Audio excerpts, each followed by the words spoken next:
बोलते हुए मैं यहीं पे आप सबको धन्यवाद देती हूँ। धन्यवाद। बहुत सुंदर रेखा भाभी, आपने 3 बातें बच्चों के लिए बताई, बहुत खूबसूरत बातें हैं।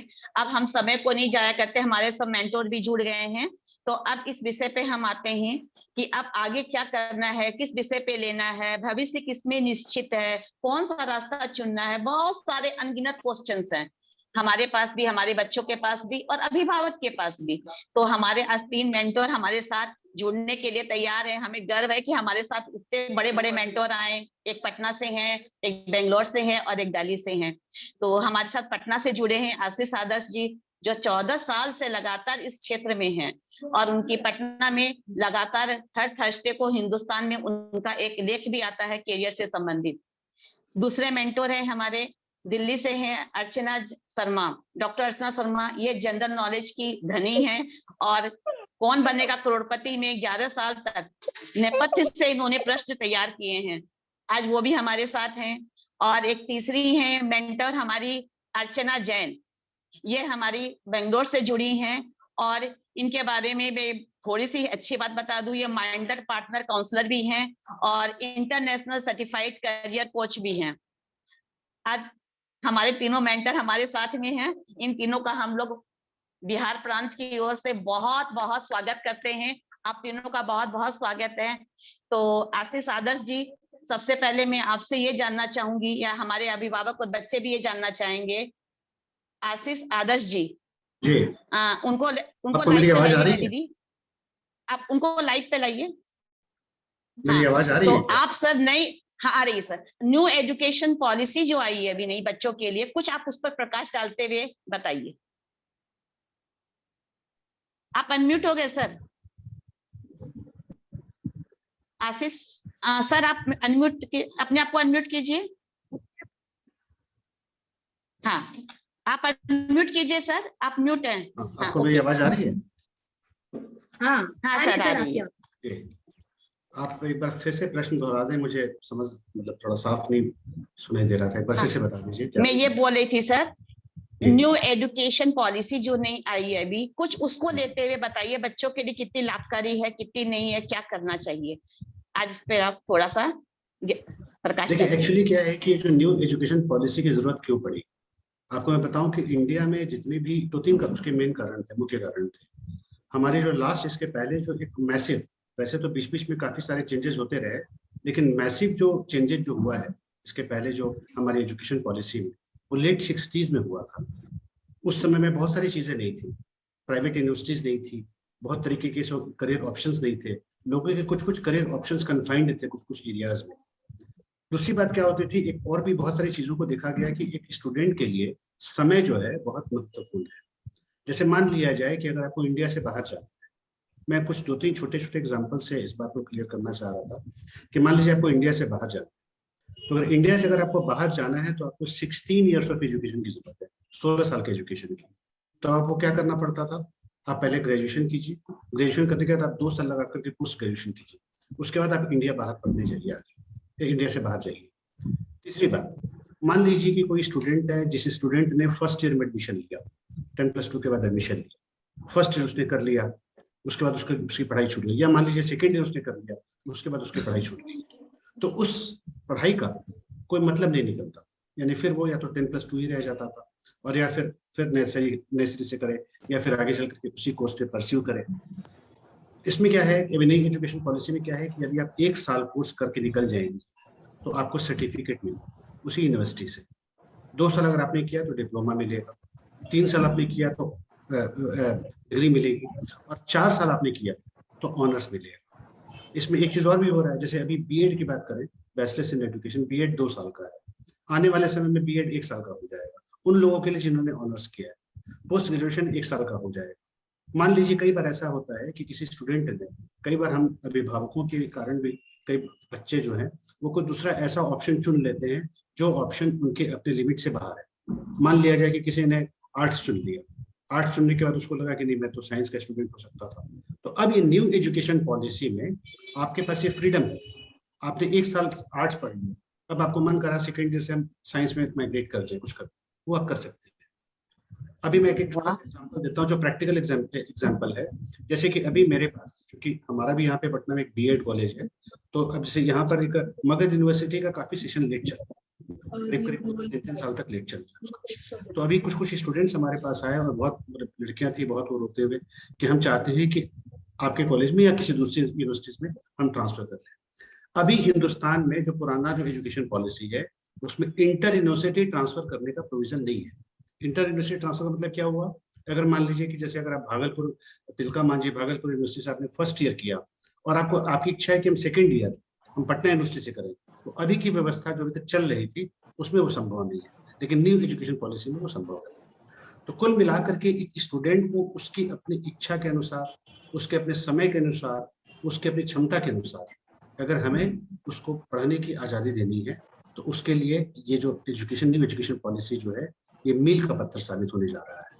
आपको मैं एक बात और बताऊं कि ये न्यू एजुकेशन पॉलिसी जो है ये पूरी तरीके से, जैसे क्या है, अभी आपको शायद आपको ध्यान हो कि कुछ समय पहले तक, तकरीबन 2-3-4 साल पहले तक 10th जो मैट्रिक में सिर्फ एक असेसमेंट होता था। उसका रिजल्ट क्या हुआ?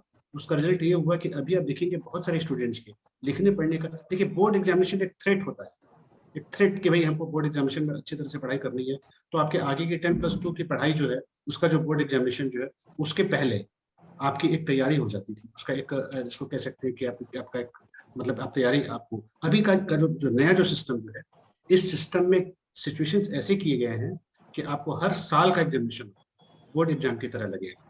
ऑल तो बोर्ड एग्जामिनेशन नहीं है, लेकिन बोर्ड एग्जामिनेशन की तरह लगेगा। उसमें जिस तरीके का असेसमेंट सिस्टम है, जिस तरीके का उसमें जो प्रोसेस जो है, तो कुल मिलाकर के ये समझ लीजिए कि ये जो एक मोदी जी का जो नारा है कि स्किल्ड इंडिया, वो स्किल्ड इंडिया की तरफ एक बहुत बड़ा कदम है। और आपका एक कोई स्टूडेंट अगर है तो उस स्टूडेंट का समय अपने समय के अनुसार से और अपनी क्षमता के अनुसार वो एक अच्छा कोर्स चुन पाएगा जो उसको आगे चल करके सचमुच उसको फायदा देगा।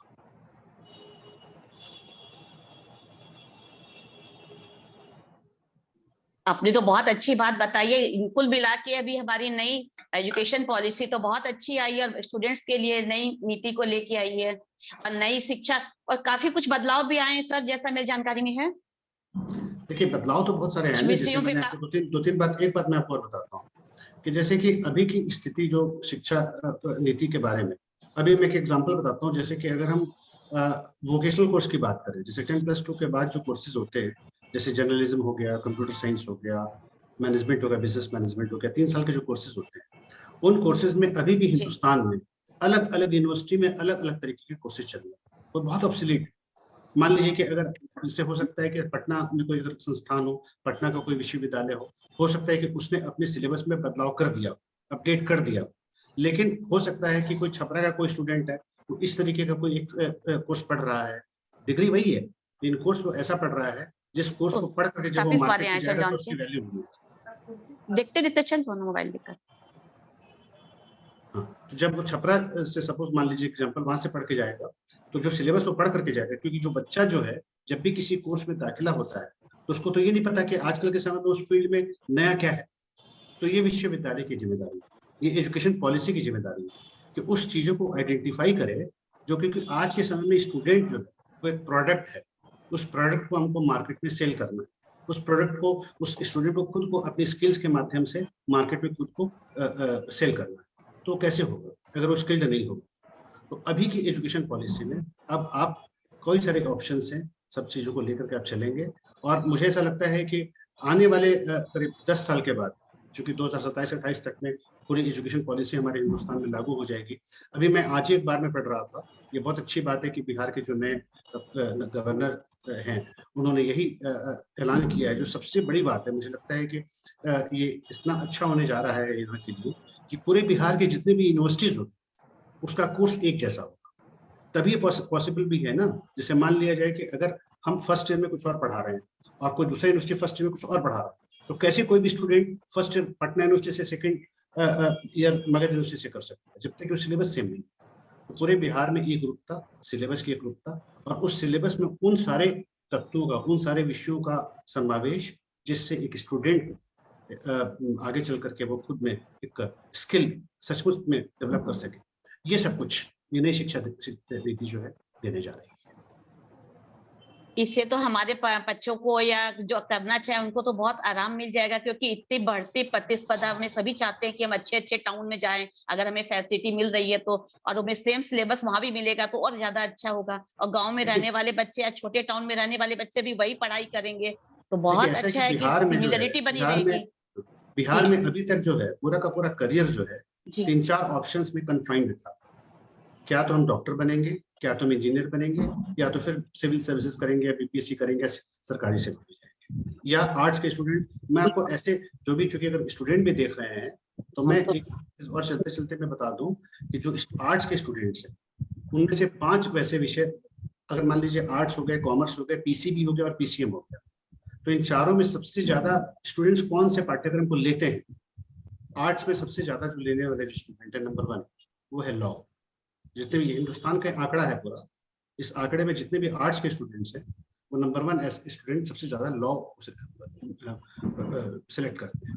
सेकंड टीचिंग, बीएड, वो ग्रेजुएशन करते हैं और फिर टीचिंग में जाते हैं, या 10+2 के बाद डिप्लोमा इन एलिमेंट्री एजुकेशन में जाते हैं। और थर्ड फिर वो जाते हैं कॉम्पिटिटिव एग्जामिनेशंस, इसके प्रतियोगी परीक्षा में उनको जाना है।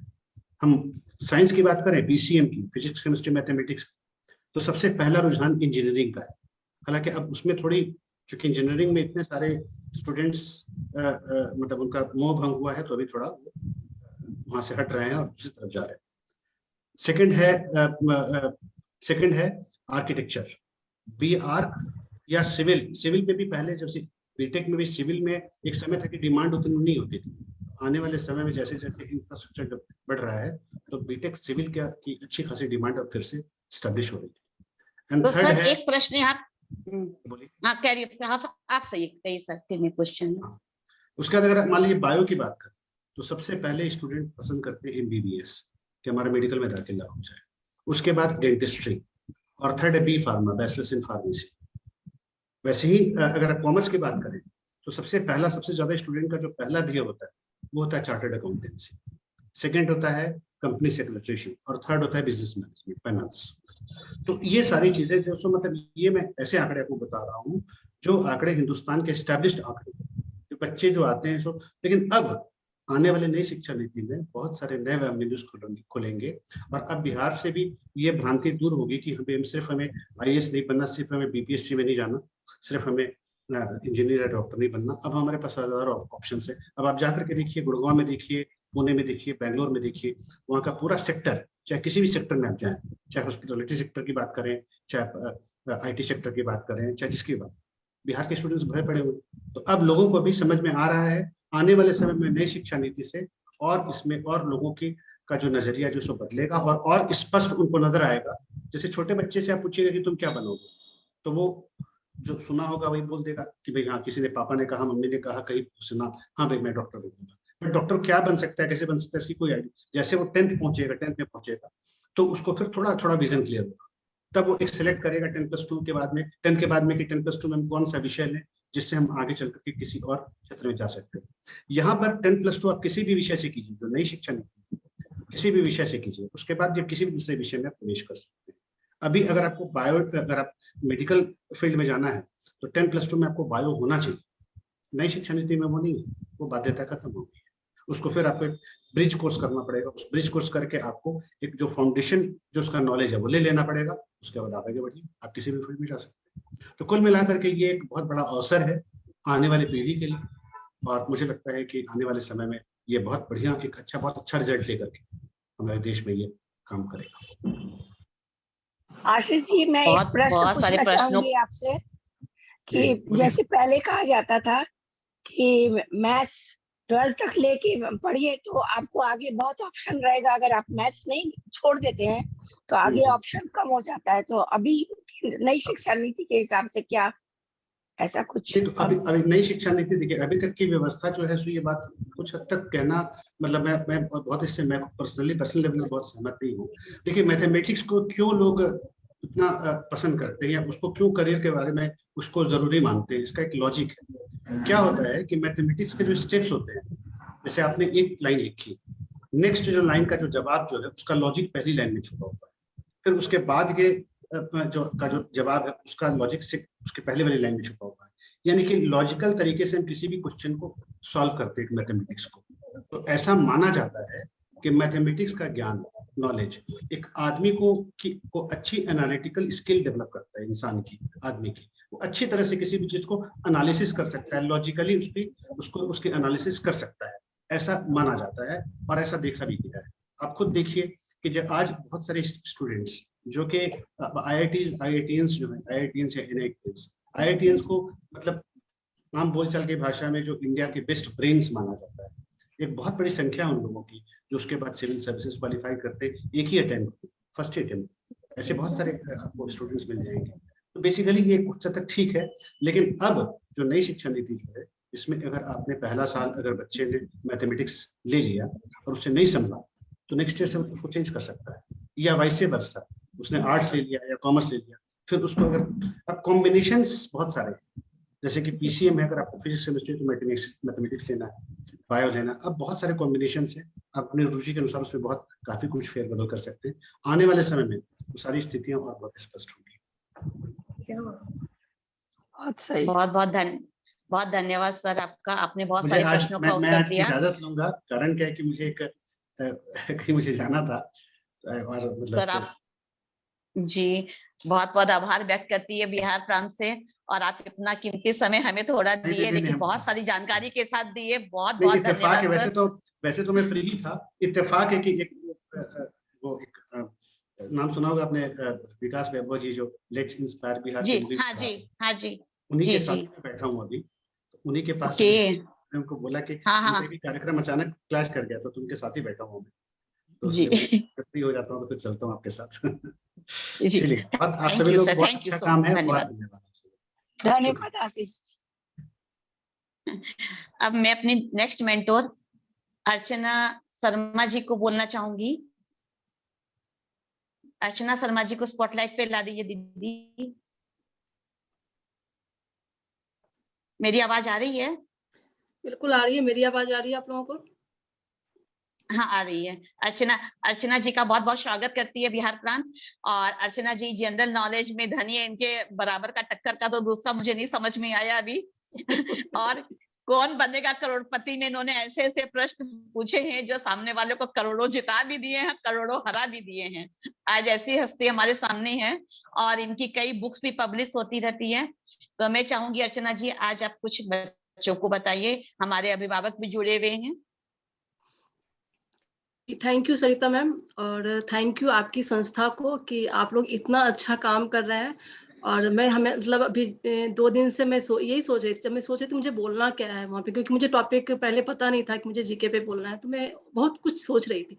मैंने यही सोचा कि जब मैं बच्ची थी, जब मैं स्कूल में थी, तब शायद इस तरह की कोई संस्था होती, इस तरह के कुछ लोग होते जो अच्छा करते, तो शायद आज मैं और भी अच्छा कर रही होती अपने करियर में। तो आप लोगों को बहुत बहुत धन्यवाद। आप पूरे हिंदुस्तान से, दुनिया के अलग अलग हिस्सों से आप इकट्ठा हुए हैं और बच्चों को मदद करने की कोशिश आप लोग कर रहे हैं। तो सच में बहुत बहुत एक पेरेंट्स के रूप में भी मैं आप लोगों को धन्यवाद देना चाहती हूँ, और एक इंडिविजुअल ग्रुप में कि आपने मुझे इन्वाइट किया, इसके लिए थैंक यू। अब जहाँ तक मेरा टॉपिक है कि जीके का क्या मतलब, जीके से रिलेटेड मुझे बोलना है।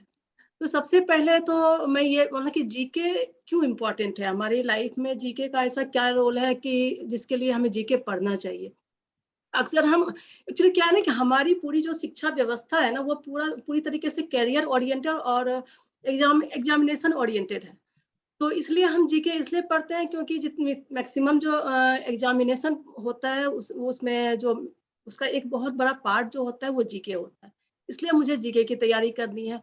लेकिन मैं इससे अलग भी थोड़ा सा कुछ पॉइंट्स इसमें रखना चाहती हूँ कि आप जीके सिर्फ एग्जामिनेशन की तैयारी के लिए मत पढ़िए।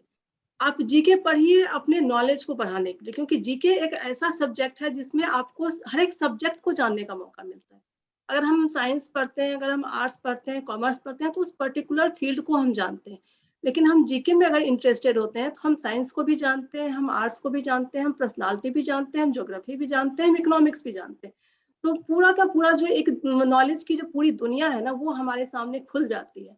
तो जीके इसलिए इम्पोर्टेंट है क्योंकि ये आपको एक ब्रॉड स्पेक्ट्रम देता है कि आप अपने ज्ञान को ज्यादा से ज्यादा बढ़ा सके। और जब अच्छा, आप एक क्वेश्चन ये है जी, एक क्वेश्चन आता है कि अपने जीके को कैसे बढ़ा सकते हैं, कोई अपनी जनरल नॉलेज को कैसे हाँ, ज्यादा से ज्यादा बढ़ा सकते हैं? हाँ, तो अब है कि अब इस जीके को पढ़ाएं कैसे, क्योंकि जीके कोई छोटा मोटा सब्जेक्ट तो है नहीं, इतने सारे सब्जेक्ट जिसमें एक साथ इंक्लूड हो, तो उसको पढ़ाने का क्या तरीका हो सकता है। तो जो स्टूडेंट के लिए सबसे बेहतरीन तरीका यह है, एक तो है कि क्लास 1 से 8 तक आपको जीके पढ़ाया जाता है, तो आपके लिए ठीक है कि हाँ, एक सब्जेक्ट के रूप में हम पढ़ रहे हैं, तो हमारा जीके कहीं ना कहीं अच्छा होता जाता है। लेकिन क्लास 8 के बाद जीके एज ए सब्जेक्ट खत्म हो जाता है, क्योंकि एनसीईआरटी में जीके मतलब सीबीएसई में जीके कोई सब्जेक्ट नहीं है। तो उसके बाद हमारी जो जिम्मेदारी होती है, खासकर पेरेंट्स और टीचर्स की जिम्मेदारी और बढ़ जाती है, क्योंकि बच्चे का क्या है ना, जो उनका मेन सब्जेक्ट है उसमें तो उनको पढ़ने का मन नहीं करता, वो तो जबरदस्ती वो पढ़ते हैं, तो एक्स्ट्रा एक अलग सब्जेक्ट वो क्यों पढ़े, तो वो नहीं पढ़ेंगे। तो इसमें यहाँ पे आपको एज ए पेरेंट्स हमारी ये जिम्मेदारी बनती है कि हम कैसे बच्चों को इंस्पायर करें कि वो पढ़ें। तो आप अलग अलग एक्टिविटीज के जरिए, कि घर में, आपके घर में न्यूज़पेपर जरूर आना चाहिए। जैसे आजकल ना लोग मोबाइल पे न्यूज देखने लगे हैं, टीवी पे न्यूज देखने लगे हैं। पहले हमारे जमाने में इंडिया टुडे आता था, आउटलुक आता था, तो घर में ये सब चीजें सब्सक्राइब की जाती थी, लोग सब्सक्राइब करते थे। बट आजकल ये सब चीजें सब्सक्राइब नहीं हो रही, और यही वजह है कि ये सब धीरे धीरे करके मैगजीन्स भी हट रही हैं सर्कुलेशन से, और सब डिजिटल फॉर्म में आ रही है। ठीक है, डिजिटल फॉर्म सही चीजें हैं, लेकिन एक जो फिजिकल फॉर्म जो होता है ना, वो बेस्ट तरीका होता है पढ़ने का। तो आपके घर में न्यूज़पेपर पक्का होना चाहिए, कम से कम 2 न्यूज़पेपर आप लाइए, एक हिंदी का, एक इंग्लिश का। दूसरा, जो एक कोई भी अच्छी सी मैगजीन, कम से कम एक मैगजीन आप अपने घर में सब्सक्राइब कीजिए। और जब चीजें आपके आसपास होती है ना, तो बच्चे अपने आप उस चीज को पढ़ने लगते हैं। अब आपने बोला कि मैं मेरे क्योंकि मुझे पढ़ने का बड़ा शौक था, और मेरे अंदर ये शौक कैसे पैदा हुआ, क्योंकि मैंने अपने घर में देखा, मैं अपने दादाजी के साथ रही, तो वो पढ़ते बहुत थे, मतलब उनकी बड़ी ही डिसिप्लिन लाइफ थी। तो वो चीजें देख देख के मैं बड़ी हुई, और वही चीजें जब मैं बड़ी हुई तो मेरे अंदर भी आया। तो जो हम अपने घर में माहौल देंगे वही बच्चे सीखेंगे। तो हम हमेशा बोलते हैं अरे बच्चा पढ़ता नहीं, ये नहीं करता। अरे बच्चा कैसे पढ़ेगा जब माँ बैठ के हमेशा फेसबुक पे लगी रहेगी, रील्स देखेगी, टीवी पे सीरियल्स देखती रहेगी, तो फिर बच्चा कैसे पढ़ेगा। हम बच्चे को क्यों गलत कह रहे हैं, गलती तो हमारी है ना। हम अगर मदर है, ठीक है, हम आज नौकरी नहीं कर रहे हैं, या फिर हम कहीं पढ़ाई नहीं कर रहे हैं, हम एक होम मेकर ही हैं, तो कम से कम आधा घंटा दिन का ऐसा होना चाहिए जब मेरे हाथ में कोई किताब होनी चाहिए। क्योंकि जब मेरे हाथ में किताब होगी तभी तो बच्चे इंस्पायर होंगे ना। जब बच्चे स्कूल से आएंगे, अच्छा मेरी माँ मोबाइल पे नहीं लगी हुई है, मेरी माँ सुबह उठ रही है तो अच्छा चाय के साथ मेरी माँ के हाथ में पेपर है, मेरे पापा के हाथ में पेपर है, तो वो देखते देखते वो ठीक है, वो तुरंत वो नहीं उस चीज को अडॉप्ट करेंगे, लेकिन धीरे धीरे उनके अंदर वो हैबिट डेवलप होगी, कहीं ना कहीं उनके सबकॉन्शियस माइंड में ये चीज जाएगा, ये अच्छी चीज है, मेरी मदर कर रही है, मेरे पापा कर रहे हैं, तो ये अच्छी चीज है ना। फिर वो उनके हैबिट्स में जाएगा। तो सबसे जरूरी है कि आप न्यूज़पेपर जरूर सब्सक्राइब करें, कोई अच्छा सा मैगजीन सब्सक्राइब करें, अच्छी अच्छी किताबें आपके घर में होनी चाहिए।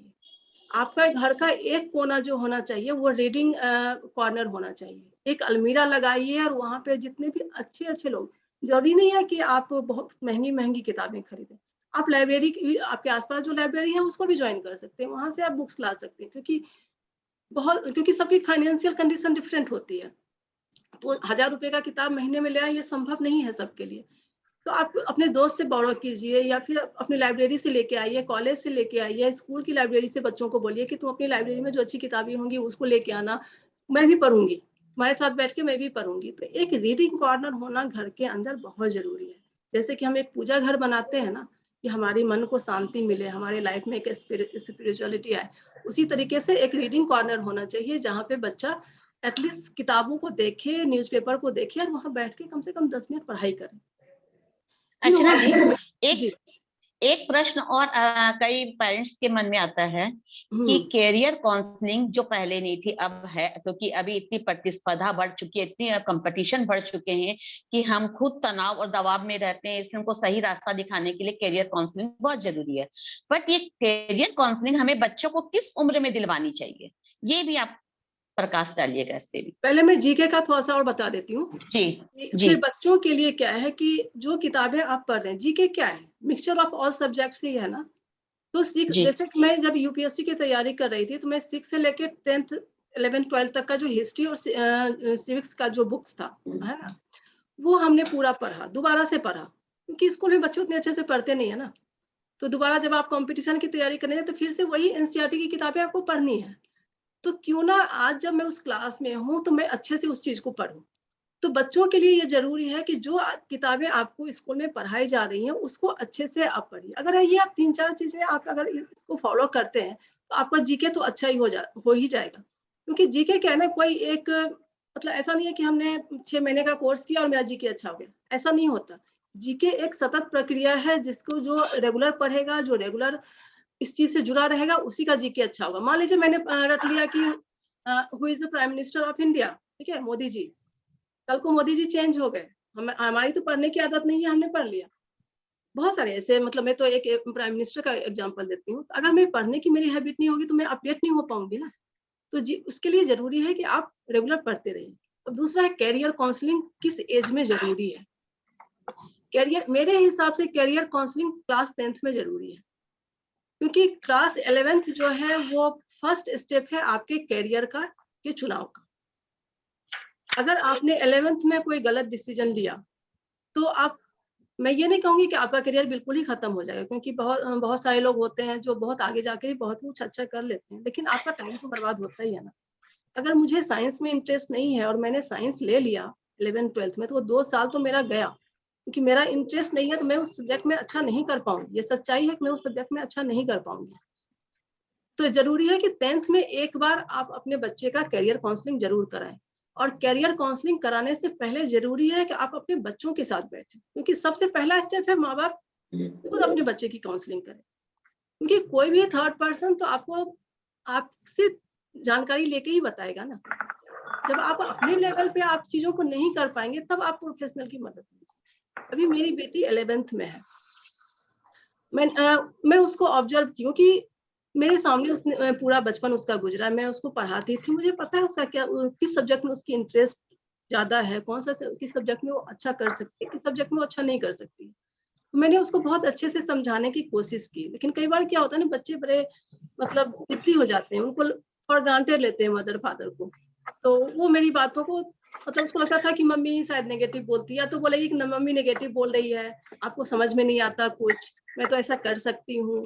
ठीक है भैया, तो मैं अभी उसको प्रोफेशनल करियर काउंसलर के पास लेके, क्योंकि कई बार होता है ना कि मदर फादर नहीं कर पाते, क्योंकि चिराग तले ही तो अंधेरा होता है ना कई बार, कि मैं आज यहाँ पे करियर काउंसलिंग का सेशन दे रही हूँ, लेकिन मैं अपनी बेटी के लिए एक प्रोफेशनल से हेल्प ले रही हूँ, क्योंकि मुझे लगता है कि वो उसको शायद और बेहतर तरीके से समझा पाएंगे। तो क्लास 10th में आप जरूर एक करियर काउंसलिंग का सेशन करवाइए, और उसके बाद क्लास 12th में 2 सेशन जरूरी है। जी धन्यवाद अर्चना जी, आपने आज बहुत सारे प्रश्नों का इतने सुंदर तरीके से जवाब दिया। मुझे लगता है हमारे अभिभावकों का बहुत सारे प्रश्नों का हल आ गया होगा उनके पास। अब हम आपके पास फिर आएंगे। अभी मैं अर्चना जैन जी से कहूंगी आए सामने। अर्चना जैन जी, मैं स्पॉटलाइट कर रही हूँ उनको। अर्चना जैन, यस।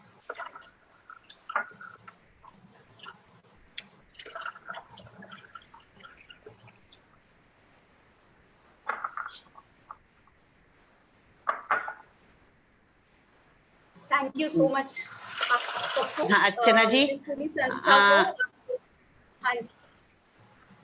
हाँ अर्चना जी, मुझे सुन पा रहे हैं? आपका बहुत बहुत आभार। हाँ, आपका बहुत बहुत आभार है, आप आई हैं यहाँ पे।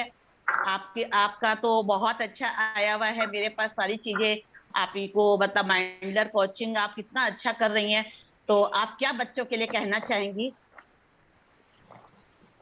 हाँ जी आंटी, सबसे पहले सरिता जी और आप सभी संस्था वाल आपको मैं थैंक यू कहना चाहती हूँ और कॉन्ग्रेचुलेट करना चाहती हूँ इस वंडरफुल और बहुत ही यूजफुल सेशन को ऑर्गेनाइज करने के लिए। और मैं इस पूरी ऑडियंस को पहले तो कॉन्ग्रेचुलेट करना चाहती हूँ, क्योंकि ये जो लोग हैं, ये लोग मेरे हिसाब से करियर के प्रति और करियर गाइडेंस के प्रति जागरूक है। तो मुझे जो लगता है कि हमारे कंट्री में करियर गाइडेंस की तरफ जागरूकता की बहुत ज्यादा जरूरत है। हम देख रहे हैं कि लोग बहुत जागरूक हो रहे हैं, बट फिर भी जागरूकता की जरूरत है जो कि हो रही है।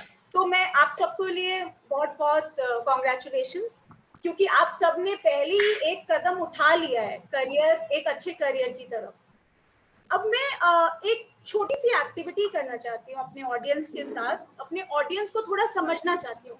क्विकली चैट बॉक्स में मैं ये जानना चाहती हूँ कि यहाँ पे कितने स्टूडेंट्स हैं और कितने पेरेंट्स हैं। जो स्टूडेंट्स हैं आप क्विकली बस एस या स्टूडेंट लिख सकते हैं, उसके अगेंस्ट अपनी क्लास लिख सकते हैं, और जो पेरेंट्स अपने बच्चों के लिए आए हैं वो अपने बच्चों की क्लास लिख सकते हैं, सो दैट मैं अपना फोकस आपके हिसाब से रखूं और आपके लिए बहुत सारी यूजफुल इंफॉर्मेशन शेयर कर सकूं।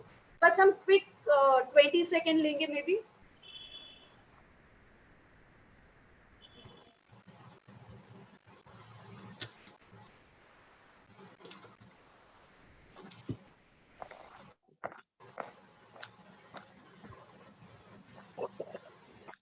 Okay, 10th, 9th, 11th, 12th, parent, very good. 9th, 10th, parent, wow, very good, very nice.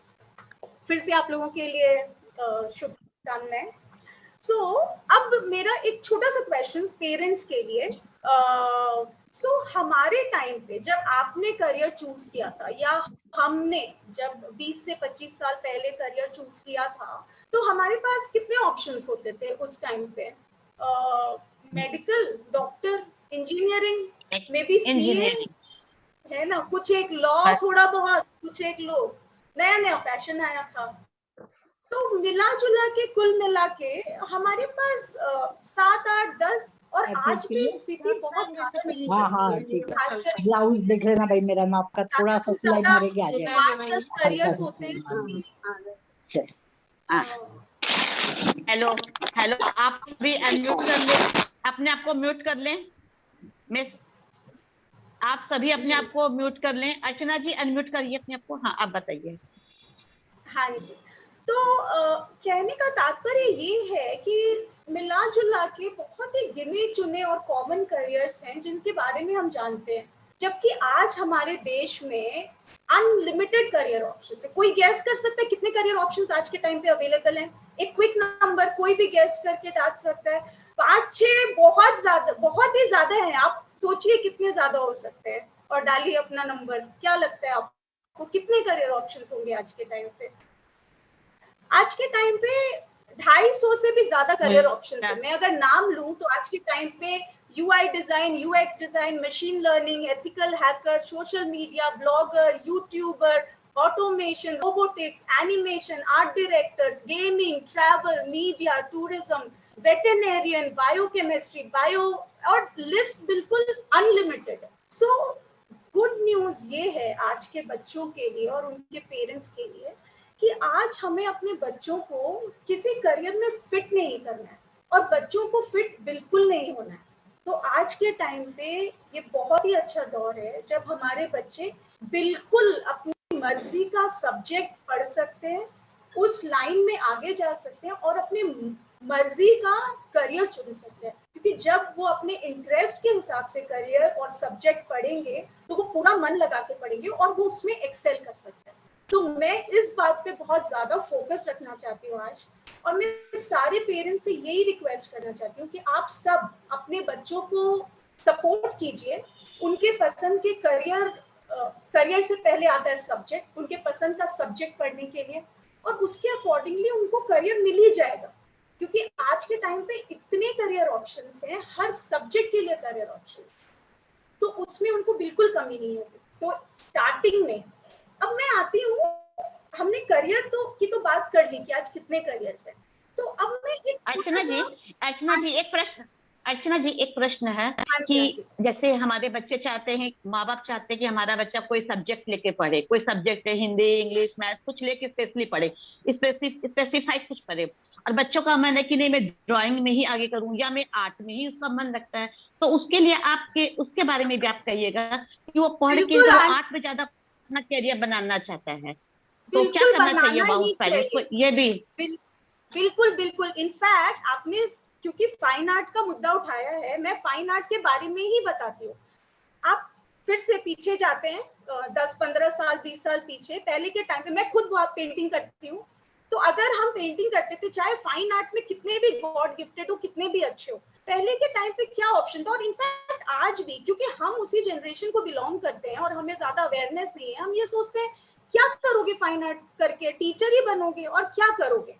लेकिन फाइन आर्ट के बारे में, मैं सिर्फ फाइन आर्ट के बारे में अगर आपको बताऊं तो फाइन आर्ट के कोर्सेज होते हैं, बैचलर इन फाइन आर्ट, और वो करके जो करियर ऑप्शंस थे वो है art director, cartoonist, graphic director, jeans नहीं, हम सोचे न्यू वाला को जींस पूछते थे। सो उसमें भी जो आपने आर्ट का एग्जाम्पल बोला, उसमें भी इतने सारे करियर ऑप्शंस अवेलेबल है। तो कहने का तात्पर्य फिर से यही है कि बच्चा जो करना चाहता है आपको करने दीजिए। अभी मैं स्टेप बाय स्टेप एक्सप्लेन करूंगी हमारी पूरी ऑडियंस को कि आप कहाँ से शुरू कीजिए, कैसे शुरू कीजिए और कब से शुरू कीजिए, ठीक है। तो ये तो करियर की बात हो गई। अब कब से सोचना शुरू करना चाहिए, क्या सोचना शुरू करना चाहिए, कैसे करना चाहिए पेरेंट्स को और कैसे करना चाहिए बच्चों को। तो मेरे अकॉर्डिंगली बच्चा जब क्लास, मतलब पहले जो बच्चा बहुत जागरूक है, जो पहले से सोचा है, बहुत अच्छी बात है, चलो सोच लो, लेकिन 8-9 तक आते आते थोड़ा थोड़ा बच्चे को ये फिगर आउट होने लग जाता है कि मुझे किस सब्जेक्ट में इंटरेस्ट है। तो बच्चों को चाहिए कि वो थोड़ा मन लगा के पढ़ाई करें और सिर्फ इतना समझने की कोशिश करें कि उनको किस सब्जेक्ट में, किस स्ट्रीम में इंटरेस्ट आ रहा है, और सिर्फ अपना इंटरेस्ट पता करना है। आईसीएसई स्टूडेंट्स को क्योंकि क्लास 9 में एक बार के लिए सब्जेक्ट सिलेक्शन करना पड़ता है, क्लास 9 में आईसीएसई में ऑप्शन होता है कुछ स्ट्रीम चूज करने का। मेरा सजेशन यही है, क्लास 9 के लेवल पे इंपॉर्टेंट सब्जेक्ट्स कभी ड्रॉप नहीं करने चाहिए, क्योंकि क्लास 9 बहुत अर्ली है। 10 तक पढ़ना चाहिए, 10 तक उन सब सब्जेक्ट को पढ़ के डिसाइड करना चाहिए किस सब्जेक्ट में इंटरेस्ट है। पेरेंट्स को भी अपने बच्चों को पूरा सपोर्ट करना चाहिए। सपोर्ट करके 10th तक का मोटिव यही है, ये समझना कि क्या सब्जेक्ट में इंटरेस्ट है। अब चलिए मान लिया काफी बच्चों को समझ आ गया, लेकिन कितने सारे बच्चे ऐसे भी होंगे जिनको समझ नहीं आएगा कि मेरा इंटरेस्ट किसमें, वो कंफ्यूज रहेंगे। उन बच्चों के लिए अगेन आज के टाइम पे जो आप करियर काउंसलिंग का क्वेश्चन पूछ रही थी, उसके लिए हम लकी है, हम ऐसे दौर में है कि आज के टाइम पे बहुत काउंसलर्स अवेलेबल है। आज के टाइम पे साइकोमेट्रिक टेस्ट की सुविधा अवेलेबल है। तो मैं थोड़ा सा साइकोमेट्रिक टेस्ट के बारे में बताती हूँ। साइकोमेट्रिक टेस्ट एक तरह का साइकोलॉजिकल टेस्ट होता है, जिसमें कुछ एक क्वेश्चन से इवैल्यूएट करते हैं बच्चे के इनहेरेंट स्किल्स, जो कि नीना जी बोल रही थी थोड़े दिन पहले, नहीं मैं भूल गई शायद किन्होंने बोला था, लेकिन बोला था उनके इंटरेस्ट को देखना चाहिए, बच्चे को जो इंटरेस्ट है। तो ये जो टेस्ट है, ये बच्चों के अंदर उनका इनबॉर्न या उनका इनहेरेंट, क्या उनके स्किल्स हैं, क्या उनके एप्टीट्यूड है, क्या उनका एक्चुअल किस तरफ रुझाव है। तो जिस बच्चे का, जैसे आर्ट्स की बात करी थी, उस बच्चे का उस टेस्ट में निकल के आ जाएगा आर्ट्स, और वो टेस्ट आपको पूरी एनालिसिस करके देगा कि उस बेसिस पे एक स्ट्रीम बताएगा, और at the end of the test आपको 5 करियर के ऑप्शंस मिल जाएंगे। तो वो बहुत हेल्पफुल होता है पेरेंट्स के लिए, बच्चों के लिए। बट उसके पहले बच्चा अपने आप जज कर सके तो बहुत अच्छी बात है। नहीं तो आज ये सुविधा अवेलेबल है, हमारे पास काउंसलर्स है, हमारे पास टेस्ट है। तो उससे आगे बढ़ते हुए अब हमने माना कि 10 तक बच्चे ने बोर्ड्स की तैयारी कर ली और एक सब्जेक्ट डिसाइड कर लिया कि उसको क्या सब्जेक्ट पढ़ना है। अब 11th में बच्चे ने जो भी स्ट्रीम, पीसीएम लिया, पीसीबी लिया, कॉमर्स लिया, आर्ट्स लिया, बिल्कुल अपनी पसंद के हिसाब से सब्जेक्ट चूज कर लो, करने दीजिए। पेरेंट्स प्लीज सपोर्ट कीजिए बच्चों को, उनको सब्जेक्ट चूज करने दीजिए। अब मैं थोड़ा सा सिनॉप्सिस देना चाहती हूँ ऑडियंस को कि हर स्ट्रीम के हिसाब से आपके पास क्या क्या करियर ऑप्शंस अवेलेबल है। मुझे पता नहीं हमारे पास टाइम कितना है, तो मैं या तो बहुत ही जल्दी स्ट्रीम के हिसाब से बता दूंगी, नहीं तो मैंने सोचा था मैं थोड़ा एग्जाम पैटर्न भी बताती, बट ठीक है। तो पीसीएम, पहले चलते पीसीएम की तरफ। तो अगर पीसीएम या PCM mean science with maths, तो अगर बच्चे ने साइंस विद मैथ्स लिया, ये तो हमारे कंट्री में खैर सबसे ज्यादा फेवरेट फील्ड है, क्योंकि सो कॉल्ड निश है, मतलब इंटेलिजेंट लोगों की, लेकिन ऐसा कुछ नहीं। अगेन ये थॉट प्रोसेस चेंज करने की जरूरत है। ऐसा बिल्कुल भी नहीं है कि आप तेज हो तो आप साइंस लो, आप सेकंड नंबर पे हो तो आप कॉमर्स लो, आप कुछ नहीं कर सकते तो आप आर्ट्स लो, ऐसा बिल्कुल भी नहीं है। क्योंकि आज आर्ट्स में उतने ही अच्छे स्ट्रीम्स, अच्छे करियर ऑप्शंस, अच्छे पढ़ाई और सब कुछ अवेलेबल है, जितनी की साइंस में है, जितने की कोई भी स्ट्रीम एक दूसरे से कम नहीं। हर स्ट्रीम बराबर है, हर स्ट्रीम में उतने ही ऑप्शंस है। तो बिल्कुल चुनाव, मैं ये बात बार बार बोल रही हूँ कि चुनाव अपने इंटरेस्ट के हिसाब से करना चाहिए, और पेरेंट्स को सपोर्ट करना चाहिए, ये बहुत ही जरूरी है। तो अगर एक क्वेश्चन आया है बेतिया से कि बायोमेडिकल के अलावा और क्या ऑप्शन है, मतलब किसी बच्चे वो मैं अभी मैं पीसीएम और पीसीबी की जब बात करूंगी तो मैं पीसीबी के साथ मेडिकल के अलावा जितने ऑप्शन है सब बताने वाली हूँ। ठीक है, तो अगर पीसीएम लिया बच्चे ने, या सिंस बायो का क्वेश्चन है तो पहले मैं पीसीबी की बात कर लेती हूँ। तो अगर बच्चे ने 11th में फिजिक्स के में मतलब साइंस विद बायो लिया है, तो साइंस विद बायो लिया है तो फिर से हमारे कंट्री में क्या है, साइंस विद बायो लिया तो बस मेडिकल का ही रास्ता खुलता है, आप लाइन में लग जाओ मेडिकल के लिए। लेकिन मैं आपको डेटा अगर बताऊं तो मेडिकल के लिए हमारे कंट्री में पिछले साल करीब 18 लाख बच्चे बैठे थे, जिसमें कि हमारे पास सीट सिर्फ 1 लाख है। तो बाकी बच्चे जो बायो का इंटरेस्ट है वो क्या करें, ये जैसे कि क्वेश्चन में भी दिख रहा है कि लोगों को इस बात की कंफ्यूजन है। तो इसके लिए मैं बताऊं कि अगर आपने बायो में मेडिकल के अलावा बहुत सारे और फील्ड्स है, जैसे बैचलर ऑफ फार्मा के थ्रू आप केमिस्ट होता है, एमआर होता है। मेडिकल में प्योर डॉक्टर बनने के अलावा बहुत सारे पैरामेडिक्स फील्ड है, जैसे कि lab assistant, anaesthetist, occupational therapist, physiotherapist, ये सारे प्रोफेशंस भी हैं जिनमें कंपैरेटिवली इजी है। उसके अलावा I'll take you through the flow, Sandhya ma'am. I'll keep the flow. Don't worry. I'll not break the flow. I'm just explaining bio first, and then I'll explain engineering. Okay, as in maths. Okay. So वो है. उसके बाद so paramedics हो गया, medical हो गया, आपके पास BDS का ऑप्शन है। आप मेडिकल हट के अगर चाहते हैं उसके बाद भी कम से कम 20-25 ऑप्शंस हैं बायो लेके। बायो केमिस्ट्री है, बायोटेक्नोलॉजी है, किसी को लिटरेचर और साथ में बायो में इंटरेस्ट है तो वो मेडिकल राइटर बन सकता है, आप रिसर्च में जा सकते हो, आप बायो लेवल पे हायर लेवल के टीचर्स बन सकते हो, आप वेटेरिनेरियन बन सकते हो, जानवरों के डॉक्टर, जिसका आजकल बहुत ज्यादा स्कोप है और बहुत हाई पेइंग जॉब है वो भी। So बहुत the list is unlimited and the good thing is कि आज हमारे पास डेटा अवेलेबल है, इंफॉर्मेशन अवेलेबल है, सिर्फ क्लैरिटी चाहिए। स्टेप बाय स्टेप आप सब्जेक्ट डिसाइड कीजिए, नेक्स्ट स्टेप आप गूगल करके आप उससे रिलेटेड इंफॉर्मेशन इकट्ठा कर सकते हैं। आप नहीं कर पा रहे तो आप काउंसलर्स को रीच आउट कर सकते हैं। स्टेप बाय स्टेप आपके पास सब कुछ अवेलेबल है, लेकिन फर्स्ट थिंग इज वो सब्जेक्ट पता करना। तो without breaking the flow, going back, तो बायो का मैंने पहले बता दिया एक बार मैं। सो बायो के एग्जाम्स के बारे में अगर मैं बताऊं तो नीट एग्जाम है for most of the colleges, कहीं कहीं यूनिवर्सिटी स्पेसिफिक एग्जाम्स भी होते हैं। अब मैं आती हूँ पीसीएम पे। पीसीएम अगर बच्चा कर रहा है तो पीसीएम में क्या क्या ऑप्शन है। अगर सब्जेक्ट में बहुत इंटरेस्ट है आप बीएससी कर सकते हो, सब्जेक्ट में आगे पढ़ सकते हो, वो पढ़ के you can become a scientist, आप रिसर्च में जा सकते हो, आप एकेडमिक्स में जा सकते हो, आप हायर स्टडीज कर सकते हो, क्योंकि बच्चे को बहुत इंटरेस्ट है सब्जेक्ट। ठीक है। दूसरा ऑप्शन जो हमारे कंट्री का सबसे फेवरेट है इंजीनियरिंग, जो कि बीटेक होता है। बीटेक करके इंजीनियर बनते हैं, software engineer, mechanical engineer, civil engineer, electrical, ये सारे इंजीनियर। आई थिंक बीटेक किया तो मुझे बताने की जरूरत ही नहीं है, उसका एग्जाम इज जी एग्जाम देना होता है, फिटसेट देना होता है और बहुत सारे स्टेट लेवल एग्जाम्स होते हैं। ये हो गया इंजीनियरिंग का रास्ता। तीसरा रास्ता है बैचलर ऑफ आर्किटेक्चर का। बैचलर ऑफ आर्किटेक्चर भी साइंस करके किया जाता है, वो उन लोगों के लिए जिनको बिल्डिंग्स में बनाने में और ऐसे कोर्सेज में इंटरेस्ट है, वो बैचलर ऑफ आर्किटेक्चर कर सकते हैं। उसके लिए भी जी का एग्जाम भी होता है और एक नाटा बोल के एग्जाम होता है, वो देना होता है। तो ये सारी चीजें फिर से मैं एक बार रीआइट्रेट करती हूँ कि जब बच्चे ने फिगर आउट कर लिया सब्जेक्ट, फिर 11th में थोड़ी थोड़ी रिसर्च शुरू करे कि मुझे क्या पढ़ना है, फिर क्या पढ़ना है मतलब क्या कोर्स करना है, फिर वो कोर्स किस कॉलेज में अवेलेबल है, फिर आप वो कॉलेज की रिसर्च करेंगे तो पता चलेगा इस कॉलेज में क्या एंट्रेंस होता है। तो फिर आप उस एंट्रेंस की तैयारी शुरू कीजिए 11th के एंड से। 11th-12th में आइडियली तैयारी शुरू कर देनी चाहिए।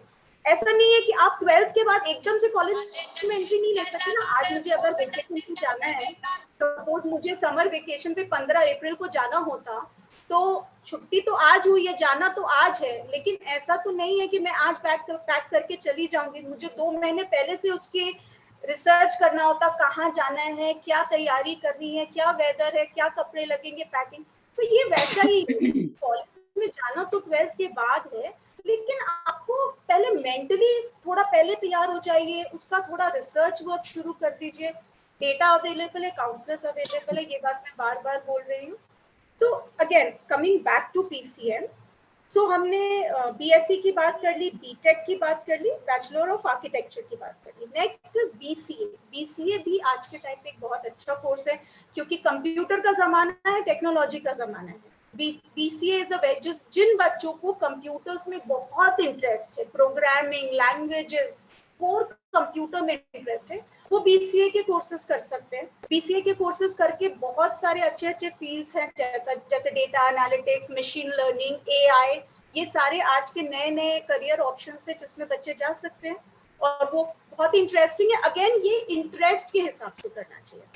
तो इसमें एडमिशन का भी जो एग्जाम है वो QET एग्जाम है। जैसे कि थोड़ी देर पहले QET एक यूनिवर्सिटी लेवल कॉमन एग्जाम है, कॉमन यूनिवर्सिटी एंट्रेंस टेस्ट, जो कि ऑल इंडिया लेवल पे होता है। ये कॉमन टेस्ट है जिसके स्कोर बहुत सारी यूनिवर्सिटीज एक्सेप्ट करते हैं। ये हमें NEP की देन है हमारे कंट्री को।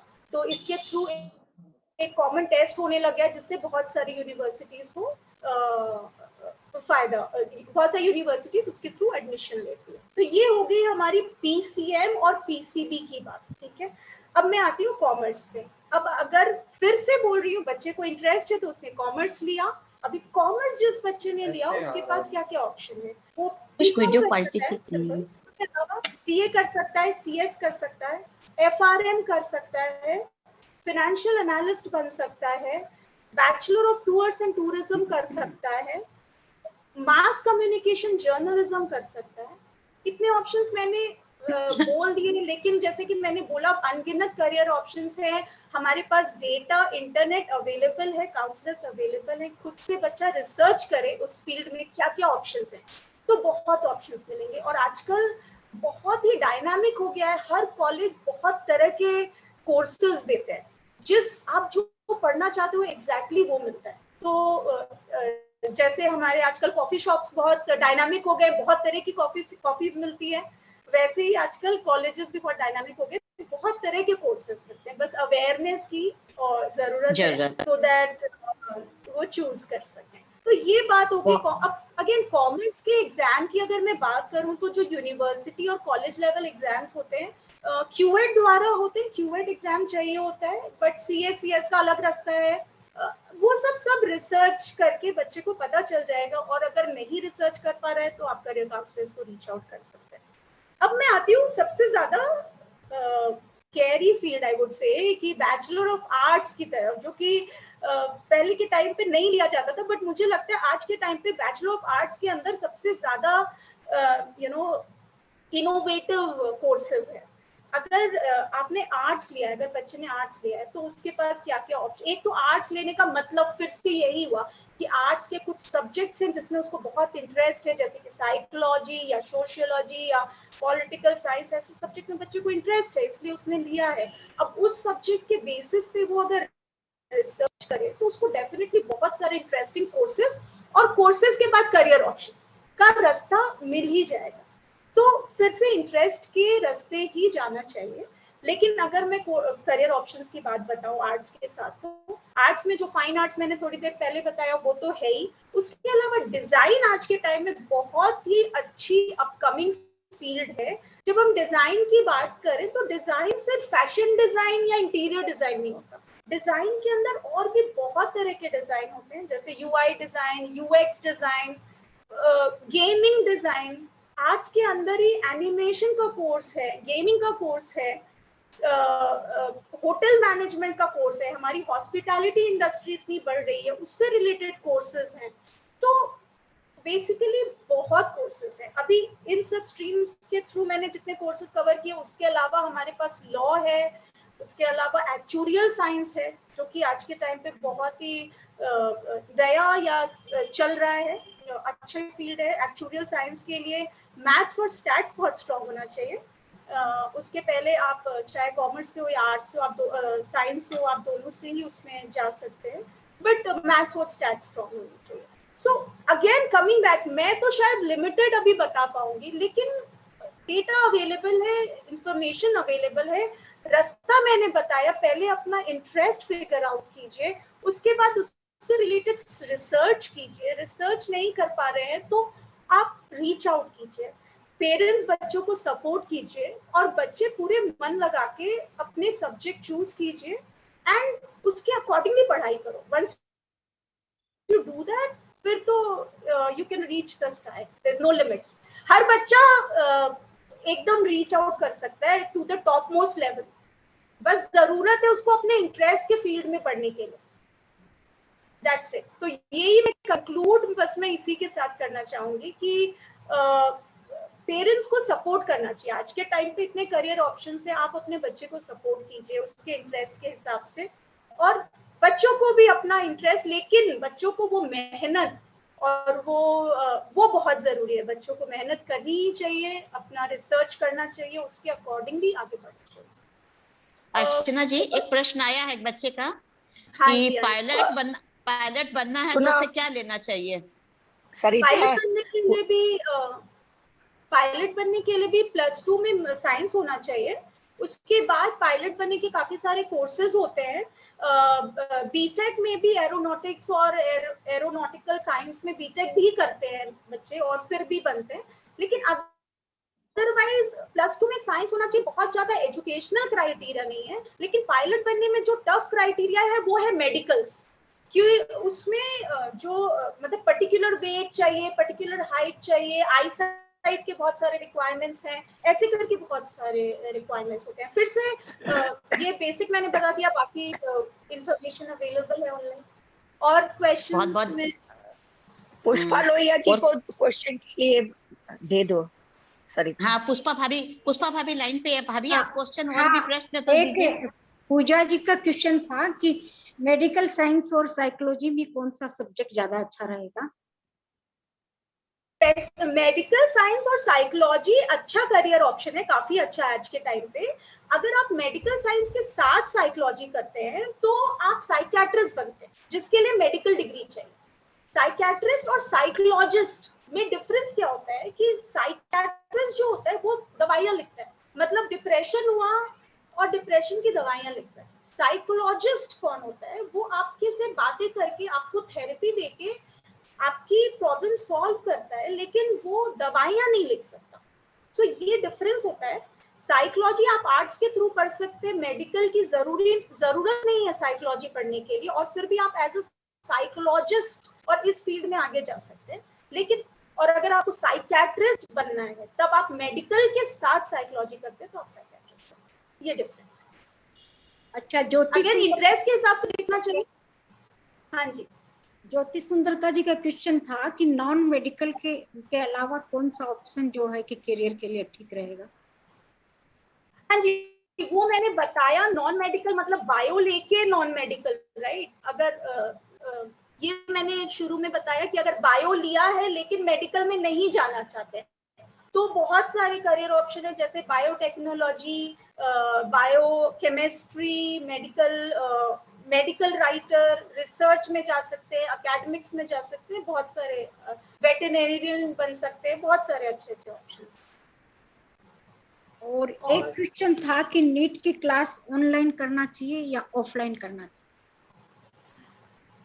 क्लासेस के बारे में वो तो मतलब कमर्शियल क्वेश्चन हो गया, उसके बारे में मैं क्या बताऊं। वो तो आपके एरिया में जैसा अवेलेबिलिटी है आपको उसके हिसाब से करना चाहिए। हाँ, साइकोलॉजिकल पॉइंट ऑफ व्यू से मैं अगर बताऊं तो शायद बच्चे पे डिपेंड करता है। कुछ बच्चे ऐसे होते हैं जो ऑनलाइन पे इतना फोकस नहीं कर पाते हैं, तो उनके केसेस में आप ऑफलाइन ही कराएं तो ज्यादा बेटर है। और जो बच्चा ऑलरेडी बहुत फोकस्ड है, प्लस आपके पास डिफिकल्टी है, आपके एरिया में अवेलेबिलिटी नहीं है, मतलब ऐसे आप बहुत सारे फैक्टर्स देख सकते हैं कि आपके और भी जो लॉजिस्टिक्स हम देखते हैं ना कि आपके प्लेस पे क्या अवेलेबिलिटी है, क्लासेस कितनी दूर है, टाइम कितना है, उन सब को देखते हुए ये डिसीजन लेना चाहिए। अर्चना जी बहुत बहुत धन्यवाद, आपने बहुत सारी बातें बताई और बहुत सुंदर से बताई हैं। बहुत बहुत धन्यवाद आपका। अब मैं डॉक्टर अर्चना शर्मा की तरफ जाना चाहूंगी। डॉक्टर अर्चना शर्मा।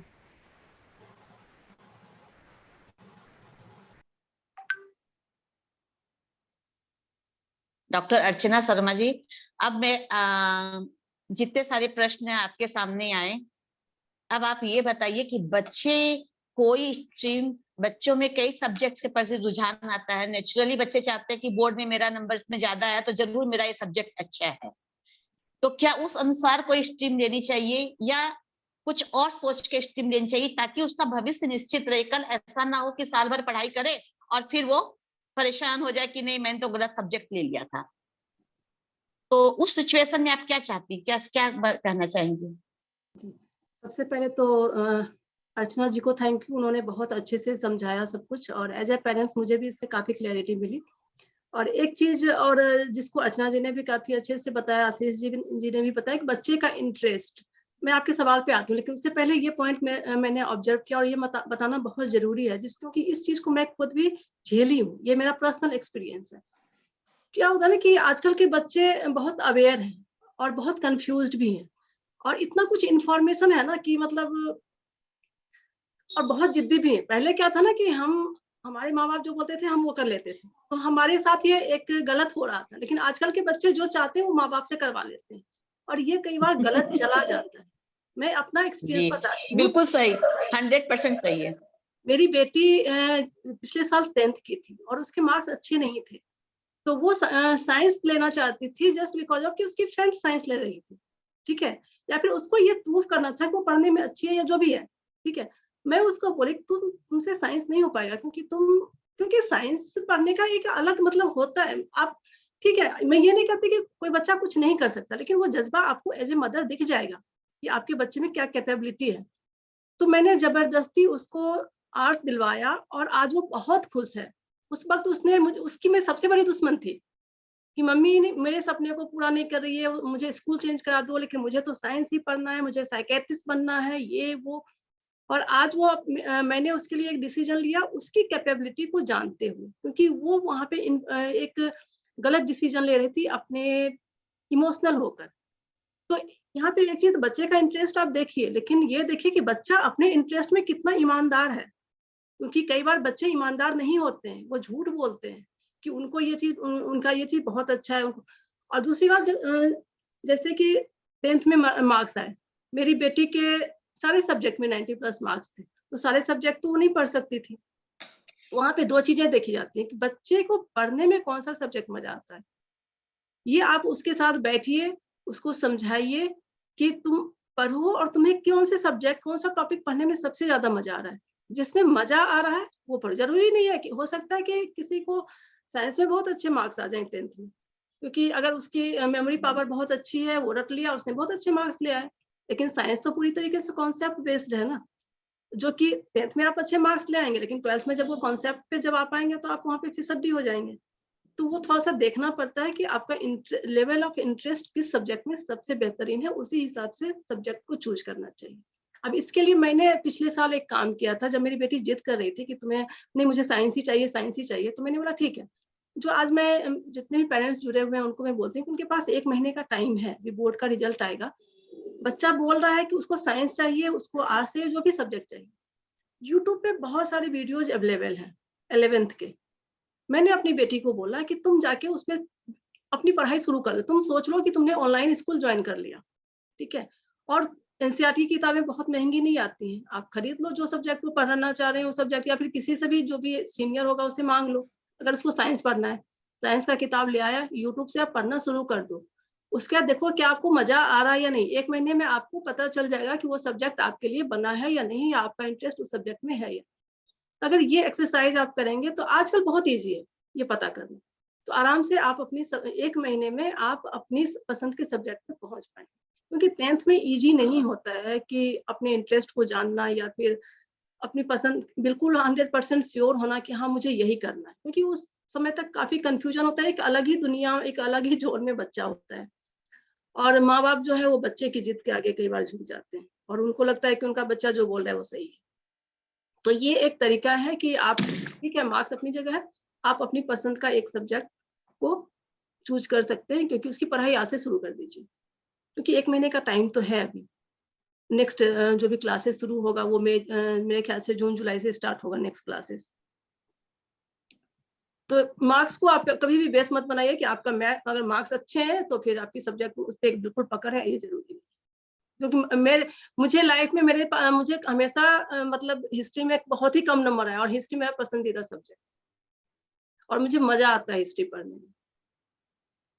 तो इसका मतलब वो ना कि मतलब मार्क्स लाना एक कला होती है, और एक नॉलेज और इंटरेस्ट डिफरेंट चीज होती है।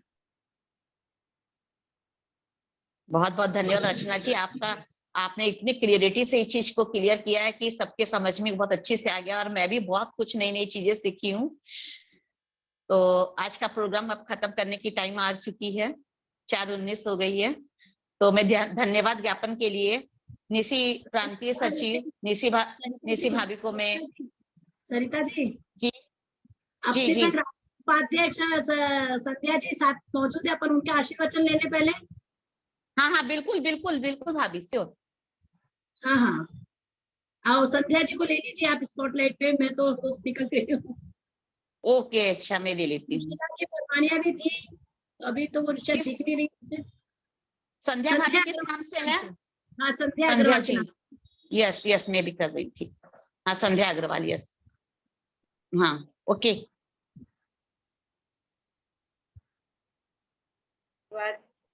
इतने सुंदर कार्यक्रम के लिए जितनी आप लोगों की तारीफ की जाए, बिहार प्रदेश से नीना जी मुटानी एवं सभी बहनों का, कि बहुत सुंदर कार्यक्रम लिया है। रेखा जी ने जैसे शुरू में ही बताया विशेष तौर पर कि बच्चों के इंटरेस्ट को ध्यान में रख करके और हमको उनके सब्जेक्ट चुनने चाहिए, क्योंकि वो टाइम खत्म हो गया जो माँ बाप अपनी इच्छा के अनुसार बच्चों को पढ़ाते थे।